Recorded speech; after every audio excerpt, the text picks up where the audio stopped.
You're listening to the Wilmac Wire, the podcast that's designed to educate you on what's happening in the realm of customer experience and data management technology, specifically coming from the perspective of a growing organization. Thank you for tuning in. Good morning, good afternoon, good evening. Thank you for listening to the Wilmac Wire.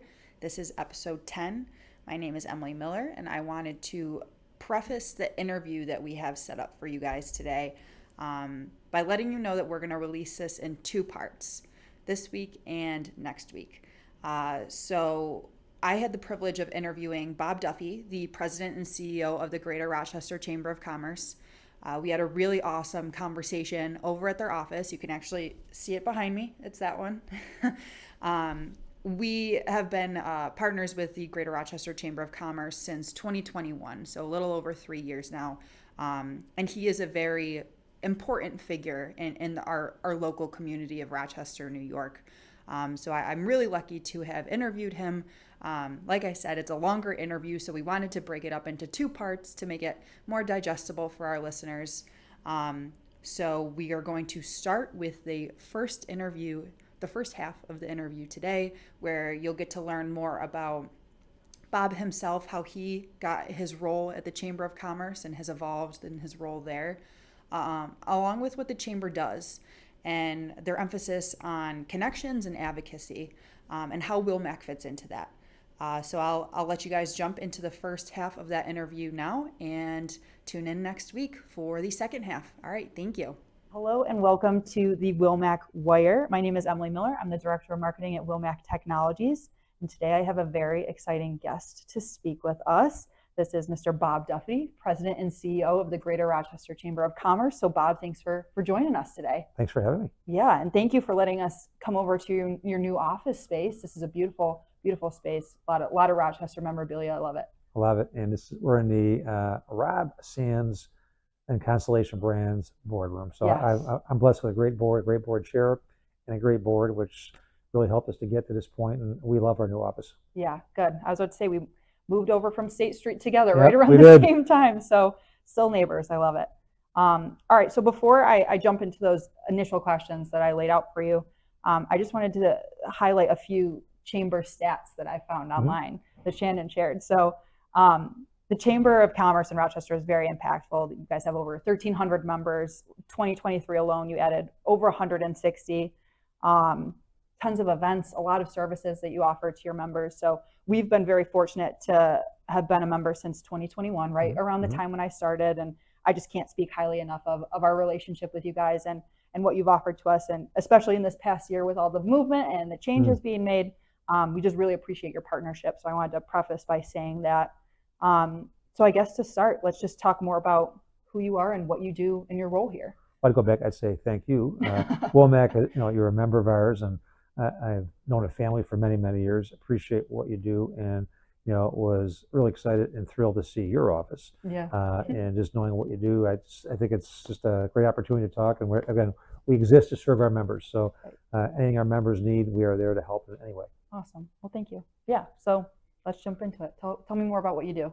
Well, you mentioned we have 1,300 members. I guess the first thing I would define is we used to go out and visit members all the time and go through, here's what we do. Because we have a full service staffing business, a full service reference checking screening business, an HR business, a great events team. We have all these different services, but the most important thing is we go out to our members and we ask, what do you need from us? And to me, I think there's very few things we can't do. Member support is a big thing. So Kevin Downey was our membership director, so he's on the phone every day. And he's a one-person show, one-person army, I should say. He's staying in touch with our members. We go out, we do visits.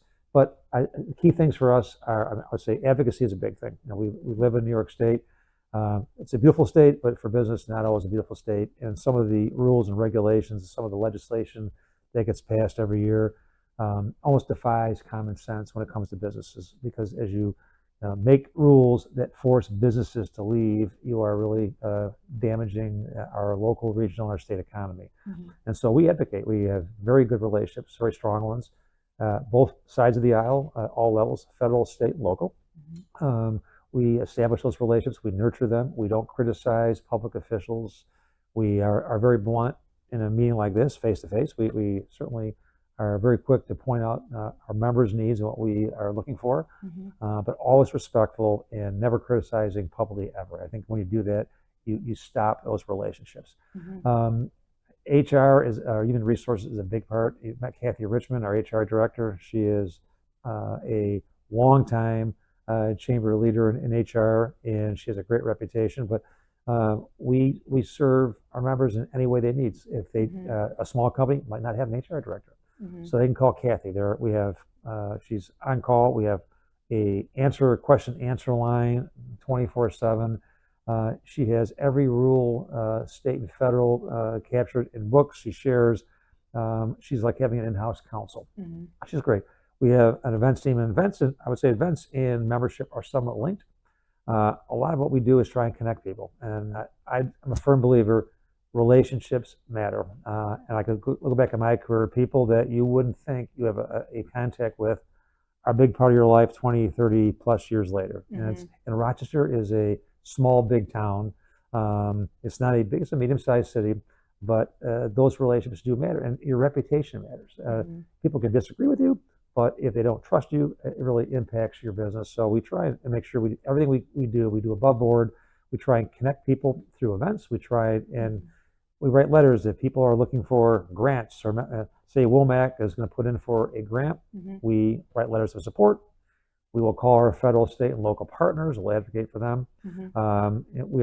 Many of us are involved in different boards and activities. So we just try and utilize our relationships, our friendships, and our team to support our members. And I will say I'm very lucky to work with a great group. I work with a great team here. And my mother, if she was alive, would tell you I never did anything I didn't want to do. So I'm pretty focused. If I had a career I did not like, I would leave and seek something else. I don't believe in staying anywhere where you're unhappy. And I'm blessed to work with a great team. I love coming to work. We have a great team, great people. I'm very proud of, I think it's 9 years, we've had absolutely pristine audits. And I'm a big believer. I've never had a scandal in my life. I just believe that, audits to me are just, it reinforces you're either doing things the right way financially with all your systems, or they can at least identify issues that you can fix. But we've had 9 straight, which I'm very proud of. I think you met our CFO earlier, and she is a terrific CFO. And I'm proud to say some of the people on the floor here, some have come in from the outset. We've recruited and brought talent in. Some have really been here for many years and have kind of gone up and been promoted from within. But it's a nice blend. And maybe veteran talent, been here for a long time. I'm probably somewhere in maybe the 30th percentile or so. There's people a lot more years here than I have, and I have people like Kathy, Richmond, Susan, Christine. There's many that have a lot more time here than I have, and I think the nice thing is that we have people that we respect each other. We listen. People have a lot to say, and one of the things I'm very proud of. I did not know this, but we surveyed our members, and our HR director kind of pulled a little bit of a fast one. It was a basic survey. It ended up being one of those best workplaces surveys. So we made the cut for a best workplace this year. Very nice. And it's all it is. That's all feedback from every employee at every level. So I'm very proud of that. Very cool. I believe if you're going to serve your customers and members on the outside, you better serve and respect your team on the inside. And I think we're not perfect, but I think we try very hard to do that and to give people flexibility, trust them, but also focus on getting the job done. I couldn't agree more, and I like how you highlighted both advocacy and connection. They're kind of like your two core things. So it's a good way to describe it, and I don't think I've ever heard you explain it that way. So really cool to see how it all encompasses what you do here. So thank you for sharing that. So how did you come to this role at the chamber? I've been blessed with some very great careers, and that I've been very fortunate. I've worked for some great people in my careers. I've worked around and for and with great people. I was in state government. I went into elected politics, left my first career, and after being pushed, kind of nudged in to run for mayor. I never wanted to run for mayor. I'm pretty decisive. I can make a decision in 30 seconds, but it took me 3 months to make a decision to run because I never liked politics. I never want to be, described as a quote unquote politician. Mm-hmm. But I decided to run, and I was not the candidate that was the party's candidate. I ran a primary Mm-hmm. and was successful in winning. I had a great team.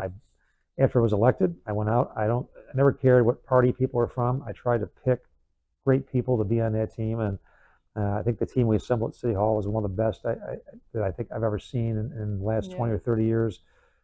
Professionals. It was a great team to work with. And then I was there. I actually was in my second term when I was recruited to run for lieutenant governor, and by the former governor. And if you know the former governor, if you were to say no, it might not be a great outcome going forward as the mayor of Rochester. So um, it was a very tough decision to make, but I left in my second term to run and serve as lieutenant governor for 4 years. But in my last year, just before, probably almost in my fourth year as lieutenant governor, and I told the then governor Cuomo that I was in my second year, I was not going to come back for a second term. So I had no Mm-hmm. intention of running a second term. I wanted to come home. Yeah. I was going to be my end of my political career. He didn't believe me, but it was my goal. But then Sandy Parker, who was a dear friend of mine for many years, when she was at the RBA and before that the IMC, Mm-hmm. told me she was going to be retiring the next year, and I might want to be interested in applying for the job. She had no say in that, but it piqued my interest. And Mm-hmm. then I applied a few months later, and ended up, I think it was selected. It would have been November of 2014, I think, Okay. and it started January of 2015. So again, the board chair back then was Don Braveman. I was a former Mm-hmm. president of National College, great person. It was an honor to be selected, and I've been here ever since. Yeah. And they have to throw me out because I've loved the job. To throw you out. We have a great board. I have a great finance committee, great board officers, a great team. So Mm-hmm. I mean, it really is the best of all worlds here. Yeah. So, and I think the Chamber of Commerce. Uh, I've been in government and public service. I've been in elected office, but this is, I think, one of the best non-political political jobs a person could have because you really could advocate and be involved with things without having to run for office. I'll go on record and say that uh, having been in elected office for 10 years, I can honestly tell you I never asked anybody for money. I did test that. People could raise money if they wanted to, but I was raised in a way that I would never ask anybody to give me money. Mm-hmm. I got to raise money for a cause, Mm-hmm. but that was something I was very proud of that because I mean today a lot of my board members are called incessantly by people asking for money to run for campaigns, and Yeah. I just could not do that. But this job has been just a great experience, Mm-hmm. and as I mentioned before, if I didn't love what I do, I Right. wouldn't be here. Right. Do you have a favorite part about it? I'm a people person, Yeah. and I'll have to say this: I'm a public servant at heart. So, Mm-hmm. in my first week here many years ago, I had somebody call that wanted to bring a problem to our attention, and my then exec assistant said, I'm going to tell them you're not available. They're not members.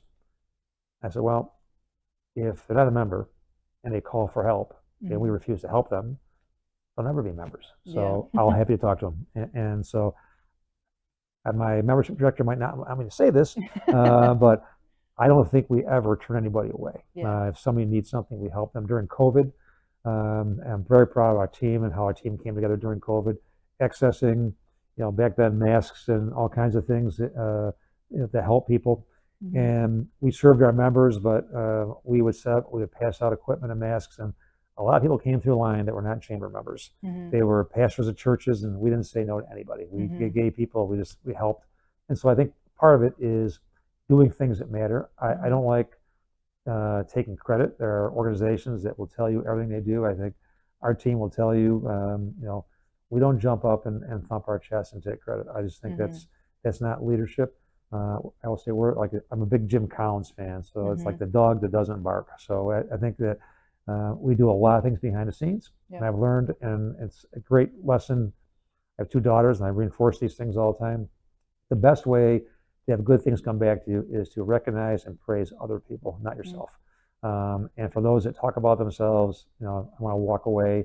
I'm not one. I don't like people who are self-centered, who are narcissistic. You praise other people, you elevate other people, and I think that's Mm-hmm. how you lead. It's the Mm-hmm. best way. And I think we have an organization here that very few egos, if any. People work together very well. And, Very nice. we're always gonna have disagreements, but I think if you have good people that you can trust and do their work, you have the best of all worlds. I think we have Yeah. that here. I would stand by this team, the way they operate, the way they work, and they work very hard. They're very talented, and it's it's been a great job and Mhm. a great impact. In this last session, there are times during legislative sessions that some things out of maybe 10 issues, and good years you might get 5 or 6 across the finish line, and other years you might get 2 or 3. I think we're probably in that maybe 30%, 35% this year in terms of really getting legislation stopped Mhm. or changed. But they were a really important piece of legislation. Yeah. And again, we get along great with the governor, with the legislature, Senator Schumer, Congressman Morelli, and really Republicans, Democrats. We Mhm. respect everybody. There's one party in power right now, so they're the ones you really have to go to, but we Mhm. respect all sides. And I think when we do that, when they do something for us, we don't say, "Here's what we did." I think Shan Ely does a great job communicating internally, out, and externally what we do, but we don't thump our chests. Yeah. If a congressman, a senator, or a county executive, somebody does something for us, we praise them. Mhm. We thank them, praise them. The Tech Hub is a recent thing. Right. We were involved very heavily. Our colleague Joe Stefko from Rock 2025 was a great leader for that effort. Mhm. We were there for the announcement with Senator Schumer, and we just feel great to be part of that team. Yeah. It's a team effort with 3 different regions, but I think that the best way that we could be successful is to collaborate, is to work as a team, to focus on priorities. I'm an old Stephen Covey Mhm. person. I used Oh to yeah. teach the 7 habits, and I read I that book a few focus on times. it's 3 things. If if you have 1 to 3 goals, you have a 100% chance of accomplishing those. 4 to 7, 52%. Over 7, 0%. I go back, that data has been in my head for years, but it's true. Yeah. And so I always think in terms of threes and try and pick Mhm. things in threes and stay on that. But well, this coming year, we're going to go back to the table and look at what's most important to our members and just kind of Mhm. outline our strategy. And we ask our members before we really design a strategy, we ask them what's most important to them. Yeah. Very cool. So you touched on this already about offering the support and the services that you offer to local entities. Do you work with organizations outside of the Rochester region? Yeah, well, we're members of the U.S. Chamber of Commerce. We're Mhm. members of ACCE, which is the Association of Chamber of Commerce Executives. I'm on the Business Council board, the New York State Business Council. I'm on a SUNY board, Mhm. so we interact a lot with entities outside. Yeah. When we lobby, if there's a national issue, we will Mhm. connect with other organizations to maybe jump on with and work with them. Right. I think in an area here, while we're based in downtown Rochester, we cover 9 different counties, so really in the Finger Lakes region. Yeah. There are other chambers in the region, and we don't compete with chambers. Mhm. We work well with each other. We don't compete. Anyone that competes with each other in a region, it's just the wrong way to go. I think we have to collaborate.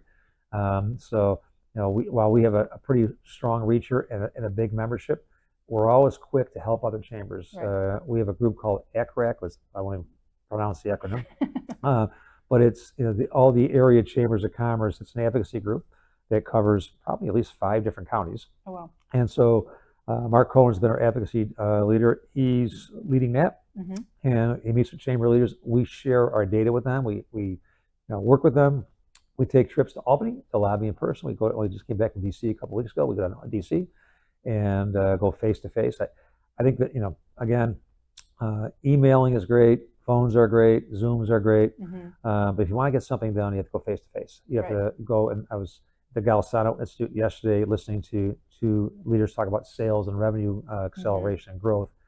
And it's that face to face contact which really makes a difference. And Mhm. so I think post COVID, during COVID, it was hard to do that. Yeah. I think we're getting back to it right now. And it's 100%. summertime, so it's a little bit slow, but I think we do our best work when we're out doing a visit. So like a ribbon cutting at Wilmac, Right. it's a great thing. We do ribbon cuttings. Kevin will say like they're off the charts this year, but we like to celebrate our members Yeah. and get there and have a big celebration, but Right. also getting there, seeing what they need, seeing them face to face.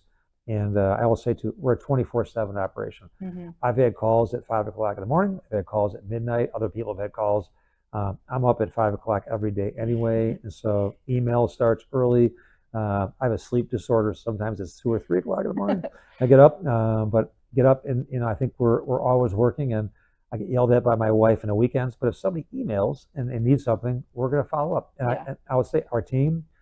I can't think of a time when something came up or a member needed something or didn't reach out, one of us to any one of our teammates, there wasn't an immediate response. So I Yeah. think that's, we're really a service organization. So it's not a 9 to 5 or after 5 o'clock, you get a voicemail, just email or, Yeah. too many people have my cell phone. I would just say, I screen my calls to some degree because I do get some crazy ones. But they call, and if somebody needs something, we're on it. And that wraps up the first half of Wilmac Wire, episode 10. Make sure you tune in next week for the second half of the interview with Bob Duffy, where we talk more about the importance of culture in an organization, along with the growing tech hub in Western New York and how Wilmac is contributing to that. So we'll see you next week. Thank you. Thank you for tuning in to another episode of the Wilmac Wire. Don't want to miss the next one? Be sure to subscribe to us on Apple Podcasts and Spotify. And while you're at it, head over to LinkedIn and follow the Wilmac Technologies page to stay up to date on everything happening here at Wilmac Technologies. And again, thank you for tuning in.